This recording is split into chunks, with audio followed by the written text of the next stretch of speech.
一位68岁的母亲，10年来傻傻付出，帮儿子照顾小孩，操持家务，从不喊累。她以为自己是这个家的功臣，晚年总有个依靠。可儿子一家突然决定移民，临走前却对她说：“妈，该去养老院了。”一句话像一把锋利的刀，把她多年的辛劳与情感斩得支离破碎。她没大吵大闹，也没苦苦哀求，只是默默收拾行李，离开了奉献10年的家。谁也没料到，他接下来的一连串举动会给这个不孝的儿子上深刻的一课。他为什么要离开？孙女偷偷塞给他的10字纸条上写了什么？这纸条竟让他泪流不止，彻底觉醒。当养老变成一场没有退路的豪赌，当亲情变得不可靠，身为老人的他该如何自处？今天这支影片，我们不煽情卖惨，只讲一个赤裸的现实故事。一位母亲在沉默中被牺牲，又在晚年找回尊严。她没有大喊大叫，却用行动告诉我们，真正的孝顺不是父母卑微相求得来，而是子女发自内心的尊重。欢迎收看老年智慧，本期内容请一定看到最后。我叫陈秀云，今年68岁，出身在南部一个农村，这辈子没什么骄人成就，务农持家，一辈子勤勤恳恳，把一双儿女拉拔长大。儿子陈志国从小聪明，用功读书，是我的骄傲。他大学毕业后顺利在城市找到一份稳定工作，还娶了城里女孩张慧为妻。没多久，他们生下一个宝贝女儿萱萱。那一年我刚满58岁，身体硬朗。志国夫妇工作忙碌，白天没人带孩子，而我媳妇张慧从小娇生惯养，连奶粉都不会冲。那年秋天，志国打电话回老家，开口第一句就是：“妈，你能不能来城里帮我们带带孩子？我们实在走不开。”我一听，心一软，这是亲生儿子开口相求，做妈的哪有不答应的道理？没多想，我二话不说收拾行李，从乡下坐车进城，打算帮儿子渡过难关。带孙女总比外人放心吗？一开始在城市生活真不容易，城里的一切对我这种乡下老太太来说都很陌生。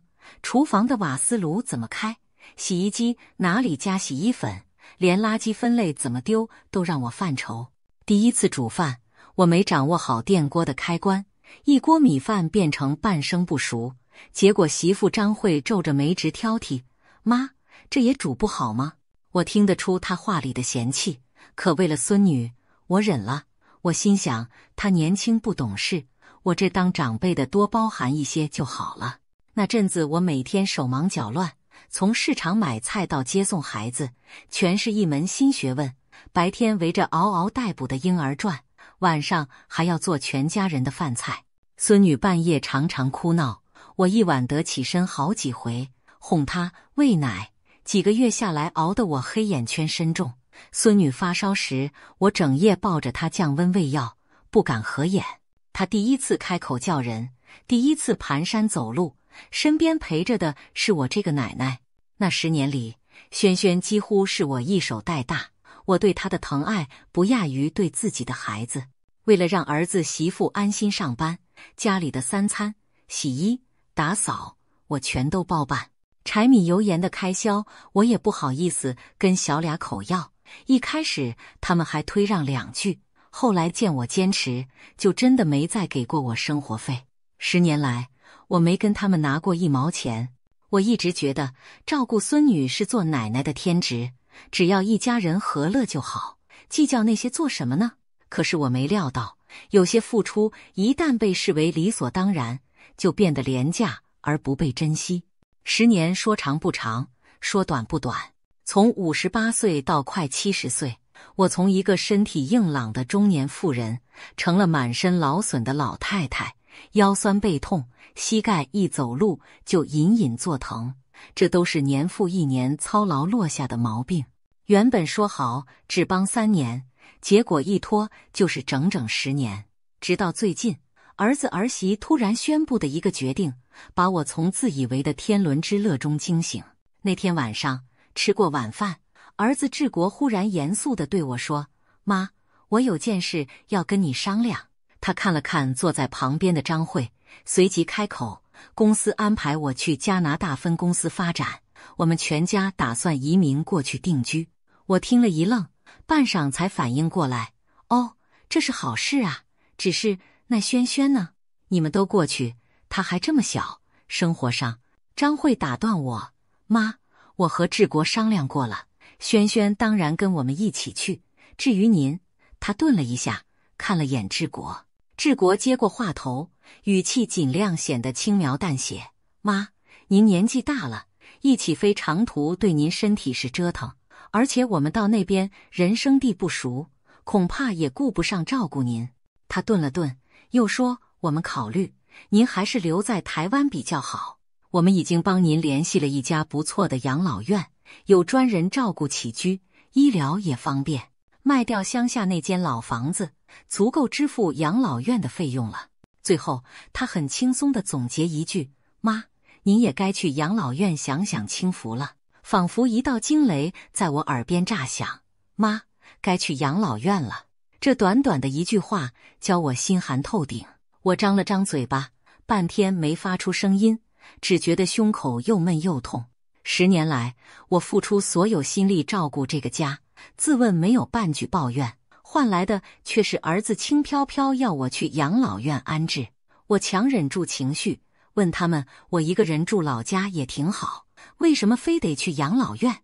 张慧耸耸肩，语气理所当然：“妈，您年纪渐渐大了，一个人住乡下我们不放心，养老院有专人照料，比您一个人在老家安全。”治国也连忙附和：“是啊，而且老家的房子空着也是空着，不如趁现在行情好卖了，卖房的钱存在您名下，足够您住高级养老院颐养天年了。”我听到这里，心往下一沉，他们费尽口舌，不就是想把我安顿到养老院，顺便处理掉我的房子吗？我沉默半晌，颤着声音问：“你们什么时候走？”“最快下个月底。”治国回答：“一些手续已经在办了，想赶在轩轩开学前过去。也就是说，留给我的时间不到1个月。不到1个月后，他们一家3口将飞往大洋彼岸的新生活，而我这个白发苍苍的老妈就此被他们留在身后。”饭桌上一时间安静下来，张慧低头滑手机，儿子也不再说话，只顾着给孩子擦嘴，仿佛刚才那几句把我安排后事的话，不过是再平常不过的家常。而我只觉浑身发冷，胸口像压着一块大石头，勉强扒了2口饭，我实在吃不下，起身回了自己房间。躺在房里小床上，我翻来覆去睡不着，脑中一直回想着治国的那句话：“妈，您也该去养老院了。”眼泪不知不觉滚落下来，我望着天花板，心里阵阵发苦。难道我10年如一日地带孙女，照顾这个家，到头来竟成了他们的累赘？孩子小的时候需要我，现在生活稳定了，他们却嫌我老了、慢了，成为他们奔赴新生活的包袱。我委屈、心寒，还有深深的无力感。原来养儿防老，在现实面前是这么不堪一击。夜色渐深，我听见隔壁主卧传来收拾行李的声响，似乎张慧已经开始清点移民要带的东西。我的心更乱了，脑中闪过无数个念头：我真的要被送去养老院吗？把老房子卖掉换钱，住进陌生的机构，在满是陌生老人的房间里走完下半辈子？难道我在他们眼中只值一笔养老院的费用？想到这里，我再也忍不住呜呜哭出声来。就在这时，门忽然被轻轻推开了一条缝，细细的身影钻了进来，是孙女轩轩。她大概被我的低气惊醒了。阿嬷，你怎么了？轩轩悄声问，一双大眼睛在夜里亮晶晶的。我连忙背过身去抹眼泪。阿嬷没事，你怎么还不睡？轩轩贴过来，小手紧紧握住我的手腕，他递给我一张折好的纸条，轻声说：“阿嬷，这个给你。”说完，他便飞快地跑回自己房间。我怔怔地打开纸条，借着窗外透进来的一丝月光，看到上头用稚嫩的笔迹写着一行字，虽然字迹有点歪歪扭扭，我还是认出了内容。奶奶，我一定会回来找你。短短10个字，把我瞬间看得泪如雨下。我捧着纸条，眼泪大滴大滴砸在纸上，模糊了字迹。我生怕弄湿它，赶紧收好贴身放着。这一夜，我几乎哭到天明。孙女纯真的话语像一把铁锤，重重地敲在我的心上。连孩子都舍不得离开，我都知道想要回来找奶奶，可我的亲生儿子却要把生身母亲丢在养老院。我哭了一夜，也想了一夜。轩轩的纸条不仅让我伤心，更让我瞬间清醒。我不能再这么任人摆布，默默付出了我的后半生，不能再傻傻地指望儿子良心发现。天还没亮，我就悄悄起身，把自己不多的行李收进了行李箱。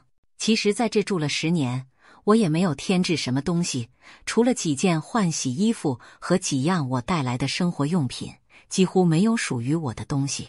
走之前，我拿出纸笔，给儿子留了一张字条，放在饭桌上。家里已经收拾干净了，冰箱有煮好的馒头馓子。你们放心去国外发展，我回老家住几天。我不想当面跟他们争执，唯有用这种方式安静地离开。天蒙蒙亮的时候，我拎着那只旧皮箱，轻轻带上房门出了门。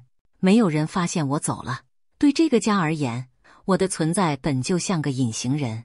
我拖着行李走到公车站，在晨曦中搭上开往郊区的首班车，换了2趟车，颠簸了几个小时后，我回到了阔别多时的乡下老家。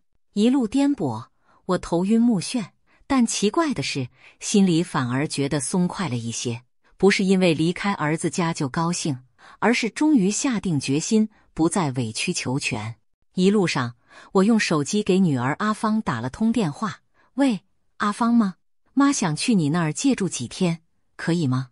电话那头的女儿听到我的声音，显然很意外。妈，您怎么突然说这个？发生什么事了？我勉强笑笑，没事，就是最近想换个环境。你那边要是方便，妈去住几晚。女儿立刻说，妈，您别跟我客气，您想住多久都行。我这就让小杰女婿去车站接您，晚上给您做红烧肉和焖豆干，等您过来一起吃饭。听他这么热络又贴心，我心头一酸，差点掉下泪来。挂了电话，我心里一阵感慨，被我从小忽略的女儿，如今却是最关心我的人。女儿阿芳家在郊区，房子不大，但收拾得干干净净。下了车，果然看到女婿小杰早早在站口等我。他远远瞧见我，快步迎上来，一把接过我手里的行李。妈，这些东西以后别自己提，有我在呢。我鼻头一热，多年来竟是女婿第一次喊我妈。当年女儿出嫁时，我没想到有一天会投奔他们，心里难免有些不好意思。一进门，客厅里弥漫着红烧肉的香气。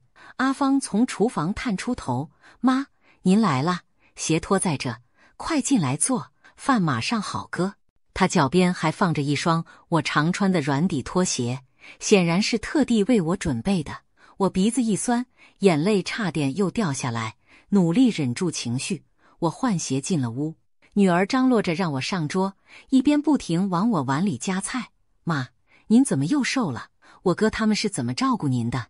我沉默着低头吃饭，不知道该怎么回答。阿芳见我神情不对，也没继续追问，只拍拍我的手说，妈，别想那些事，您就在我这住下，我们一家人会孝顺您，比别人家差不了。饭后，我坐在沙发上泡脚，电视开着，阿芳在厨房洗碗，小杰坐我旁边陪我聊天。他忽然说，妈，我在浴室装了扶手，您下次洗澡要是来不及叫我们，也不怕滑倒。我一愣，心头暖流涌过，想起在儿子家时，我每天小心翼翼，连半夜咳嗽都捂着嘴，生怕吵到他们。那里我好像寄人篱下的外人，而在女儿家，女婿一句贴心的嘱咐，却让我真正感受到什么叫家人的在乎。我的眼泪终究没忍住，扑簌簌地掉了下来。小杰慌了神：“妈，怎么了？是不舒服吗？”我连忙摆手：“没事，只是觉得这才像个家。”那天夜里，我在女儿家睡得特别安稳，隔着半开的窗户，能听到院子外树叶在风中沙沙作响。我心想，家不是你住了多久的地方，而是你被惦记、被爱惜的地方。我年过花甲才明白，儿子并不一定靠得住，倒是平时没被我看中的女儿，成了我晚年真正的依靠。接下来的几天，我在阿芳家慢慢缓过神来，或许是一路操劳又大哭一场，我有点着凉。女儿赶紧陪我到附近诊所看病，拿药、熬汤，样样不落。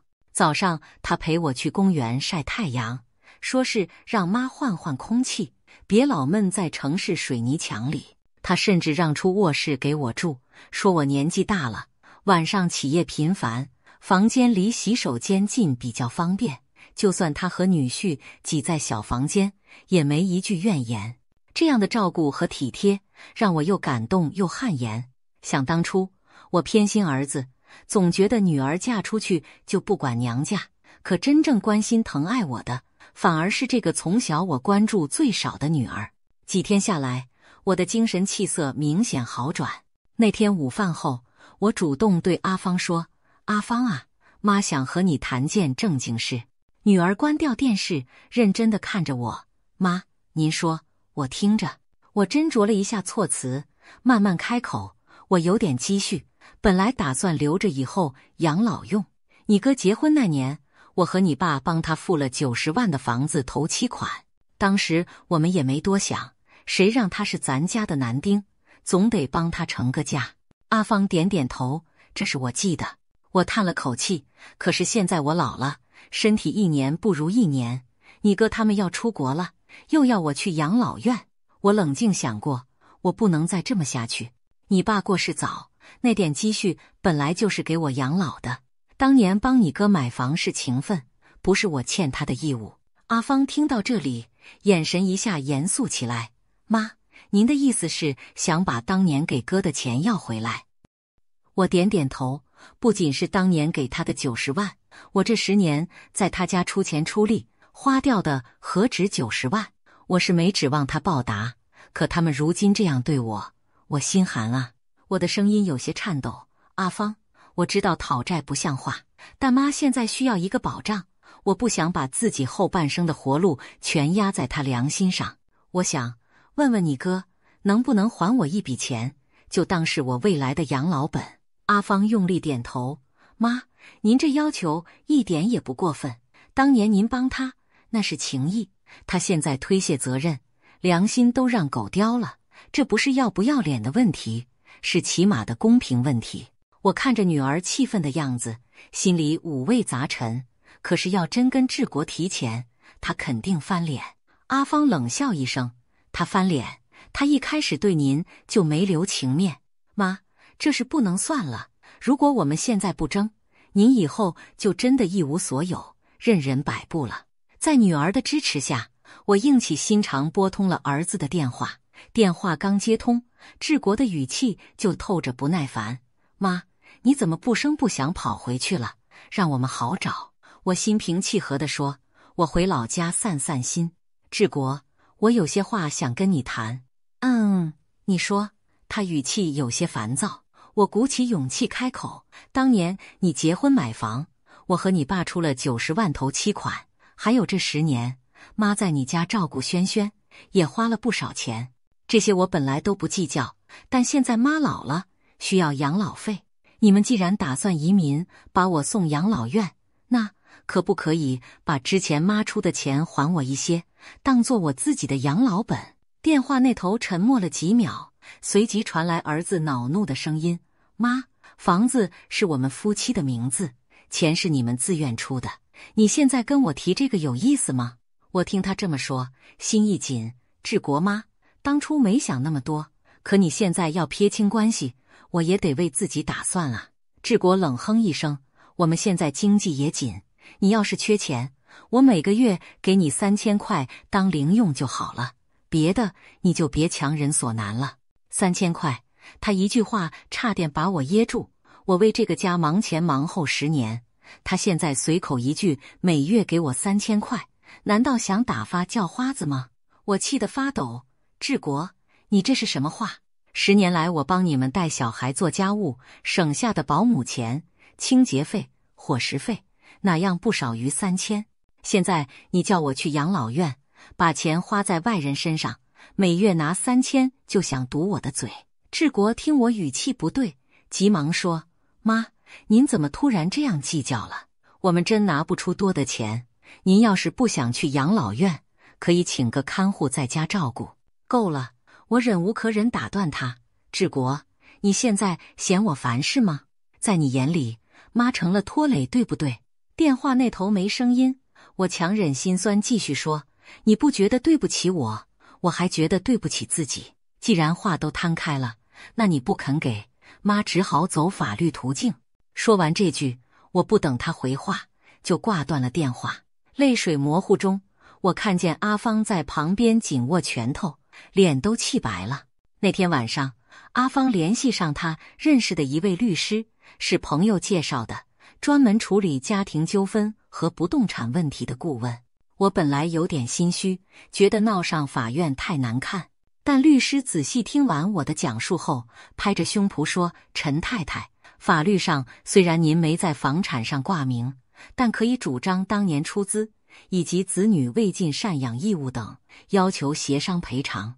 再加上您在儿子家10年无偿付出劳务，这也属于贡献，可以作为赡养费要求返还。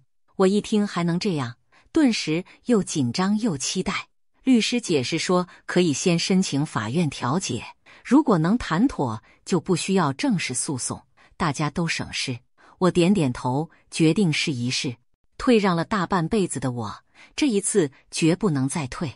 果然，我这边刚提出调解申请，治国那边就坐不住了。他先是打电话质问我：妈，你闹哪样？至于把家丑搞到法院吗？我心如止水，淡淡的回：这是你教我的，你要真把我当妈，就不会把我推去养老院。治国语塞，气急败坏地说：你这样做会毁了我们这一家子的，传出去多难听。我苦笑：一家子，在你决定撇下我那刻，我就不算你家里的人了。很快，法院召集我们双方进行了一次飞速调解。那天，我带着女儿和律师提前到了调解室。没过多久，治国和张慧也到了，他们也请了律师。气氛有些僵冷，我和阿芳坐在一侧，对面是低头玩手机的张慧和满脸不耐的儿子。调解委员开场，让双方陈述情况。对方律师滔滔不绝：林女士把我姓都叫错了。根据产权登记，争议房产与林女士无关，且赡养义务部分，我当事人愿意每月支付适当赡养费，并无拒绝抚养。林女士提出巨额金钱要求，于法无据。我听得一头雾水，只觉对方话语咄咄逼人，把我说的像趁机勒索钱财的外人。我心一横，也不顾紧张了，直视治国哽咽道：我没读过什么书，不懂你们说的法律话，可我知道当年房子的首付是我和他爸一分一毫省吃俭用拿出的，这是事实。这10年我在他家做牛做马，连生病都不敢倒下，这也是事实。说到这，我看着儿子，眼泪不受控制地掉了下来。治国，你摸着自己的良心说，妈亏待过你吗？你怎能良心这么硬，要把妈往外推？调解委员见气氛僵持，打圆场道：林阿姨，您先别激动，我理解您的感受。法律上确实房子登记在令郎名下，但您长期付出照顾家庭的情况，我们也会考虑。我建议双方各退一步，在亲情基础上协商一个补偿方案，给老人家一个保障，也给自己留点余地。张慧低着头小声嘀咕：他就是想要钱。我抬头看他，声音坚定地说：我要的不是钱，是一口气，是做人的尊严。治国被我这忽然一声提高的话镇住了，呆呆看着我，而张慧也住了嘴，不敢再接话。最后，在调解委员的主持下，我们达成协议，治国夫妻一次性支付我新台币50万元补偿金，作为过去房产出资和10年劳务的补偿。之后双方互不追究。走出调解室时，我如释重负般长长吐出一口气。这50万元说多不多，说少也不少，但对我而言，更重要的是出这口闷气。法律不是万能的，可至少让我讨回了一点公道。10年的青春和心血无法用金钱衡量，但这50万买回了我的底气和尊严。阿芳紧紧握着我的手，妈，您这口气终于出了。我点点头，深深吸了一口气。我这不是跟治国闹翻，我是要让他明白，妈不是任人拿捏的泥巴，更不是用完就丢的抹布。调解结束后不到2周，50万元补偿款便汇入了我的账户。拿着银行简讯，我百感交集。这不是一笔巨款，但却是我人生第一次为自己挣来的钱。当天下午，我做了一个重要决定。傍晚，我把阿芳一家叫到客厅，郑重其事地说：“阿芳、小杰，妈想跟你们商量个事。”阿芳笑道：“妈，您有话直说，不用这么客气。”我清清喉咙说：“那我就直说了，我打算搬出去自己住。”此话一出，女儿女婿都愣住了。阿芳反应过来，连声问：“妈，是不是我们哪里照顾不周，还是嫌家里地方小？”我摆摆手：“不，都不是。你们待我那么好，我心里明白，只是我思来想去，还是想有一个属于自己的地方，不想再给任何人添麻烦。”小杰点点头：“妈，您的想法我们理解。其实我前阵子就留意到一个房源，正想跟您提。”“哦，说来听听。”“我一个朋友是房仲，他手上有间小套房在售，离我们这儿不远，电梯大楼，邻居环境单纯，屋龄有些年头，但刚翻修过，2房1厅，大约25平，有个小阳台。”阿芳关心地问：“多少钱？”小杰说了个数，开价280万。我朋友说260万可以谈下来。260万，这数目对我来说是天文数字，但我冷静算了算自己的老本，乡下老宅子卖掉，可换来120万，调解拿到50万，再加上我卖菜攒的几十万存款，一共大概180万。这样算来还差80万，剩下的我可以帮您贷款。小杰像看穿我心思似的接上：“贷个80万，压力也不大，分5年摊还，每月大概还1.5万出头。我帮您算过，您有年金，加上之前存款的利息，每月还贷没问题。”阿芳连忙也说：“对妈，钱的事您别愁，我和小杰也能帮衬，贷款就用我的名字，一切我来张罗。”我听得眼眶一热，心中满是感激，但我最终还是摇摇头，贷款还是用我的名字吧，欠的债我自己还，这房子也才能住得心安理得。阿芳见我态度坚决，只得作罢，说干就干。在小杰的热心协助下，我很快挂出老家房子的出售讯息。老宅年久失修，但地段不错，最后卖了125万，算是卖出个好价钱。随后我们抓紧办理买套房的手续。1个多月后，我用属于自己的钱，加上一笔银行贷款，买下了人生中第一套真正属于我的房子，一间约25平的小公寓。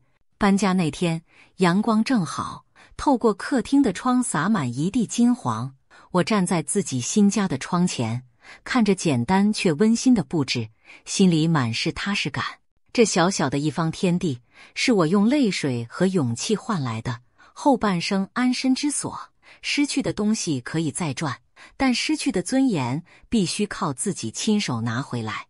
安顿下来后，我很快适应了单独生活的节奏。每天早上6点半起床，我到社区公园快走半小时，活动筋骨后买份早餐回家。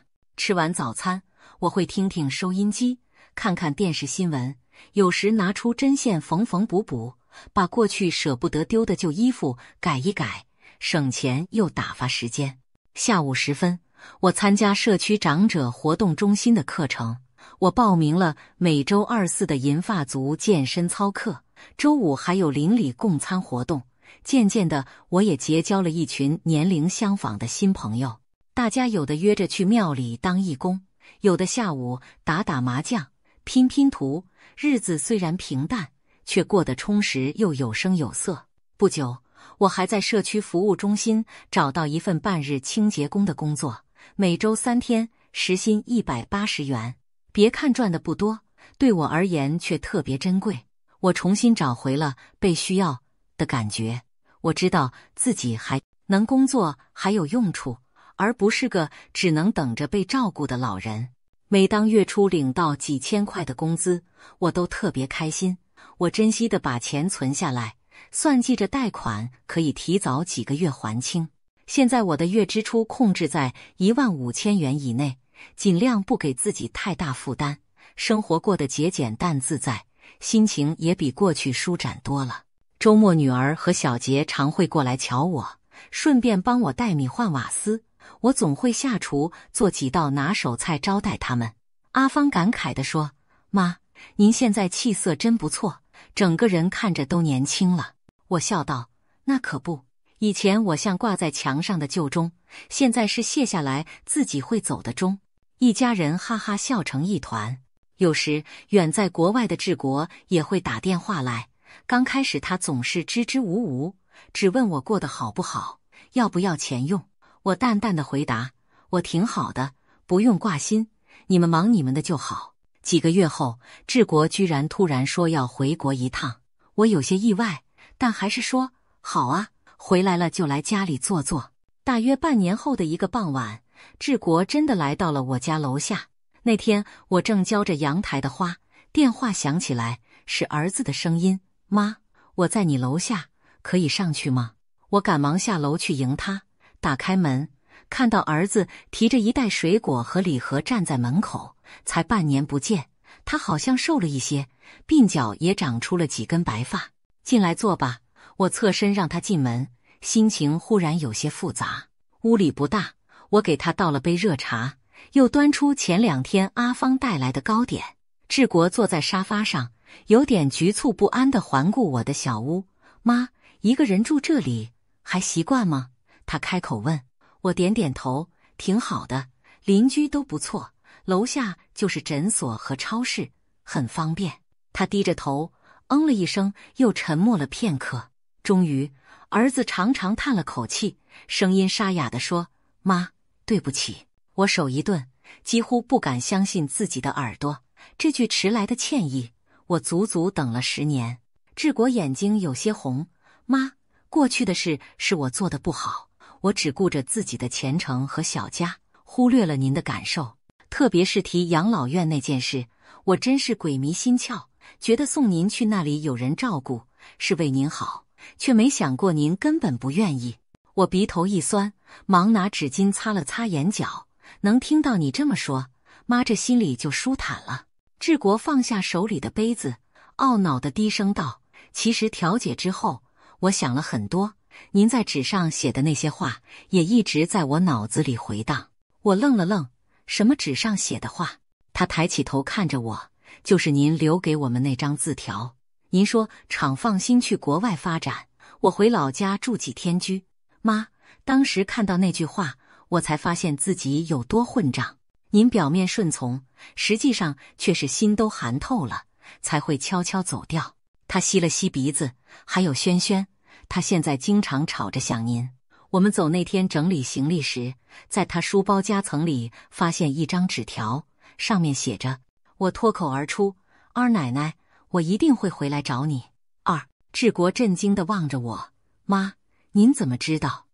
我缓缓起身，进房拿出那张珍藏的纸条，递给治国：“因为这是轩轩给我的。